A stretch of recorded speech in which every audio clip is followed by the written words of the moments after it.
And, often if you have an outside view of a situation, you may have a little bit of more realistic one that's not tinged with, expectations and hopes and emotion. And you can look at it from the outside and say, okay, I could see what's going on here, and you can help the person reach that. Now, if that helps them meet the right person, so be it. But, if it helps them get away from the wrong person, and again, remember, both me and my wife had been with wrong people for years. It's not a positive thing. You want to get to the right person. So we give advice. We really just don't matchmake. We just give the best advice we can, for our friends and family. Okay. Well, in the past, I'll be vulnerable here and say I have certainly come to you for dating advice. In fact, when I was really beginning my dating journey after situations in my life, you set up my online profile for me. So you really helped me kind of get my toe back in the water and find my confidence and figure out what was the right picture. I think you took my profile picture.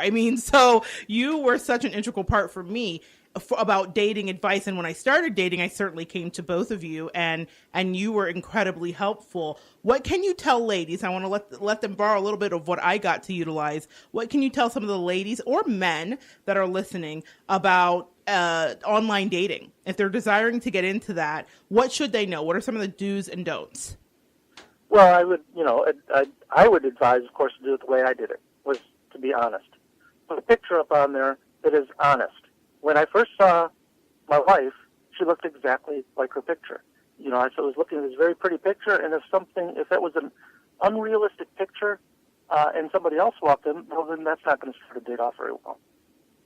So you want an honest picture, so the person looks at you the way you really are, and they've decided, I want to go on a date with that person, seeing you as you are. So make it honest. Don't sit there and try to make something that's, going to maybe attract the wrong attention. Show yourself who you are and describe yourself. One of the things as a guy doing online dating that was frustrating was a lot of women would put a nice picture on there and very few words. And it's funny because my wife had very few words on hers, so she was as guilty of this. But I think it's helpful for guys to know what they're getting into, and not just two sentences. Let them know this is the sort of relationship I'm looking for, or maybe you're not looking for a relationship now, and you just want to go on a date, and anyone that would want to go out with you should know that. So I would say, honest picture, very honest profile. Doesn't have to be aggressive because that can, turn off, but just in a matter-of-fact way. Say, this is what I'm looking for, this is what, these are what my turn-offs are, this is, what I don't want, this is what I do want, this is what I have to offer. And other than, you can sprinkle on, here's some interests and things I like to do. One thing that I tell women in particular, and it's a funny way of saying it, but women are sort of taught to lie. Really? What do you mean by that? So, a good classic example is you're with a girl, and you're in a room, and there's another girl in the room who is much prettier than the girl you're with. And that's a fact. You can see it, anyone could see this is a much prettier girl than the one you're with, and there's nothing wrong with noticing that there's a pretty girl in the room. But a lot of women want the guy to act dishonestly and act like they are the prettiest girl in the room, even though it is objectively untrue. It doesn't mean if I notice that there's another pretty girl in the room that I want to be with that girl instead. No. I just noticed that there's a pretty girl, but that's not the one I'm interested in right now. I'm interested in this girl that I'm with. Right. And that happens with me and my wife all the time. She knows that I love her. She has got that confidence. And she can feel it. She knows it. So she'll point out, look at that pretty girl over. Oh, yeah, she is. And, but there's a little bit of that. And so guys are sort of trained, I think, to, with pickup lines and trying to, break through and get finagle their way in. Yeah, a lot of times guys are, let's be honest, just trying to get in a girl's pants. Right. And they will also lie for that because women want to be told, oh, I love you, I want to be, and that's what it takes for these guys to sleep with the women, and that's what they do. Guys can be brutally dishonest. And I've heard locker room talk that is absolutely repulsive about guys bragging about how stupid these women were that they slept with. Wow. And, expose. We're revealing, spilling the tea. I didn't. Well, that's interesting.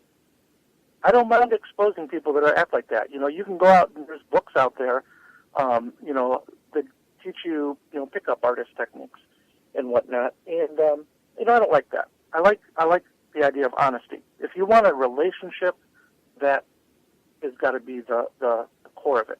It's honesty. And if you start off being dishonest, well, you're not going to be on the way to a relationship. Maybe that's not what you're looking for. And if that's the case, well, then I guess you're going to lie through your teeth or something. But I think for women, you need to take what a guy says a little bit with a grain of salt. Okay. And they, it doesn't mean distrust every word that they say, because there's a lot of guys out there that are just decent guys that just want somebody, right? But I would say watch what they do. Actions speak louder than words.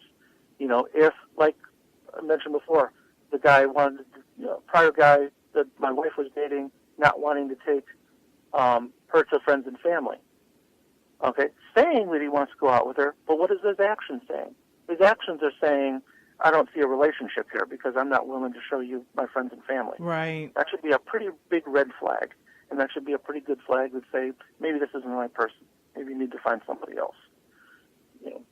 Yeah, and I think that is such an important point. Again, actions speak louder than words. So some people are dealing with people that say they want a commitment, but they're not really moving towards that end. And if you want that, then you've got to reassess.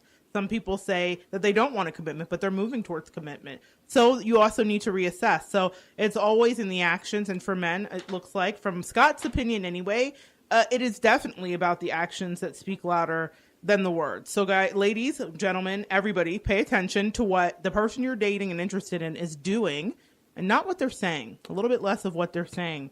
And I just wanted to give one more quick tip here. When you first start going out and you're dating from online dating, everybody had all these kind of worries and taboos about, there's going to be serial killers and what do you do? And you always taught me one tip, and I'd love for you to share that with everybody about your first date from an online sourced person. Okay, so I think what you're talking about is, and I'll put it in a funny way, always have an escape plan. Yes. You should have a built-in escape plan for your first date. And that's what me and my wife did on our first date. Our first date was, we're going to go meet, we're going to have dinner at a restaurant. It's a public place. So first off, there is danger in online dating. We'll be realistic about that. It's not as scary, I think, as most people make it out. It's not as dangerous as most people make it out. But you do owe it to yourself to be safe. So make your first date or couple of dates in a public place around other people. All right? Make it for a duration of time, a limited duration of time. A lot of people would say go to a movie. I don't think a movie is a good idea because you're not going to really interact much in a movie. But meeting for coffee, meeting for lunch, meeting for dinner, and that way, at the end of the date, if it's not going well, okay, the time period has elapsed, dinner is over, thank you very much. Well, people can go their separate ways, or it went very well, and you can, decide to continue the date, which is what my wife and I did. We kept finding excuses to make the date go longer and longer, or set up another date. But I would say, for your first date, make it public and make it initially short, so that you can get out of there if you need to. All right, guys, you heard it from my dating expert and coach, Scott. Make it public, make it short and sweet, have an escape plan. Those are like the 3 do's of your first online date. And we're running a little bit short here with time, Scott, so I'm going to ask you one more question, and if you could just sum it up for me quickly. What can you tell women? I get this question all the time, and it's a question that I've had throughout my life, dating anybody. It doesn't matter, who you're dating. What can you tell women that are dating, or men that are dating, I guess I should say, that are dealing with a partner that is taking longer than usual to move forward, or longer than they think, like your case, where you had your timeline, but DJ knew right away? What's some quick advice that you can give to those women and men? Well, the first thing is you can't make somebody be ready. Either they're ready or they're not. Right. What you can do is try to help them become ready. But you're not going to be able to, it's a lead a horse to water situation. Absolutely. Some guys are going to need a little bit of soothing. They're going to need to know that whatever concerns they have, are they going to have a loss of freedom? Are things going to change? I like the way that I'm dating right now, but is it going to change after we get married? And they might need a little bit of, comforting on that fact that, no, this is going to be good. Sometimes some guys are going to drag their feet forever, and you're not going to convince them to be in a long-term relationship. And, if that's the case, you may have to ask yourself, how long do I want to continue doing this in the hopes that it's going to happen? And I would say, be honest, and let that be known. If it's not working out, let the guy know. Sometimes I think a guy might need to have a little bit of an ultimatum.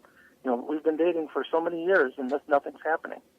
You need to be honest and communicate, which is the core of any relationship. And so if you want to start a relationship off with somebody, start it off with that honesty. And say, this is not working. All right, guys, you have heard it there first, and it's brilliant advice. Start off with honesty. Understand if the person you're dating needs an ultimatum, or understand how much time you're willing to invest and further commit to something if it's not going to where you want it to be. I talk to women and counsel women all the time that don't want anything past a long-term commitment. Like they want who is it, Goldie Hawn and I think Kurt Russell relationship where they've just been together forever and there's no marriage there. But it is a marriage, of course, of sorts, So I think that everybody gets to make that choice, and that's the beauty of life. We get to choose. But you need to know what's right for you and then know that you're in alignment with a partner who does that. Before you go today, Scott, I would love to know if there's any quote or anything that's helped you kind of get through this new part of your life, this wonderful marriage that's really working and fits with you. Is there anything that you can think of to share with the listeners today? Oh, like in terms of specific quotes? No, not really. Okay, but, just simple advice. What helps me is that I'm with the right person. I'm with a person that supports me, sees my value, and that's what helps me get by day to day. Okay, all right. Someone who supports you and sees your value, guys, is what we should all be striving for. How blessed is Scott that he attracted that, but he didn't just attract it by accident. He set out intention, and he used the contrast, which we're going to talk about in a second, to get to where he needed to be. If anybody would like to contact you today, Scott, how can they do that? Contact whom? Pardon me? Say again? If anybody would like to contact you, can they get in contact with you on Facebook to ask you any questions if they have any questions? Oh, yeah, certainly. Certainly, absolutely. I'd be happy to help anybody that had any questions. Okay, I will have Scott's name linked to my Facebook, so when you're listening to the show, if you're interested, just check me out on Facebook, and you can find Scott's information, and you can message him if you have any dating questions or need some advice. I think he might be happy to help. So thank you, Scott. I want to thank you for your time today and sharing energy and wonderful pearls of wisdom with us, and I wish you blessings and continued love with your beautiful wife, DJ. Oh, thank you. All right, thanks for coming on today. All right, guys, that was really good. I got to benefit over the years from some fantastic advice from Scott. He's so insightful, very thoughtful. And I wanted to just flesh out really quickly before we go a little bit about contrast. At the beginning of the show, I spoke about contrast and how the relationship that Scott was in with his ex-wife provided him with a contrast, which helped him to discover what didn't feel good to him, or what his love style was. This is really the way that we create, okay? And about 10 years ago or more, when the movie The Secret was sweeping the talk show circuit, you guys remember The Secret? Everybody was on Oprah. It was crazy, the book with the wax seal, all of that. I remember hearing a main point and lesson, which was to focus on what you really want. That's what they said the point of The Secret was. Just think about it really hard and that you can have whatever you like. Well, after years of trying that and educating myself some more, the truth is that it's much more nuanced than that. And I can't cover everything in our show today, but we will over time cover a lot of these tenets. I want to focus on one of the biggest tenets of creation, which is contrast. It's an integral part of the creation process. Now, Valentine's Day is just passed, and all the couples of the world are waking up from champagne and chocolate hangovers, and the day of love is gone. But we are still here. Today, I wanted to examine how past lovers, like Scott's, or exes, shape our love style. I know that's an unlikely conversation to have after all of this romance and Valentine's Day, but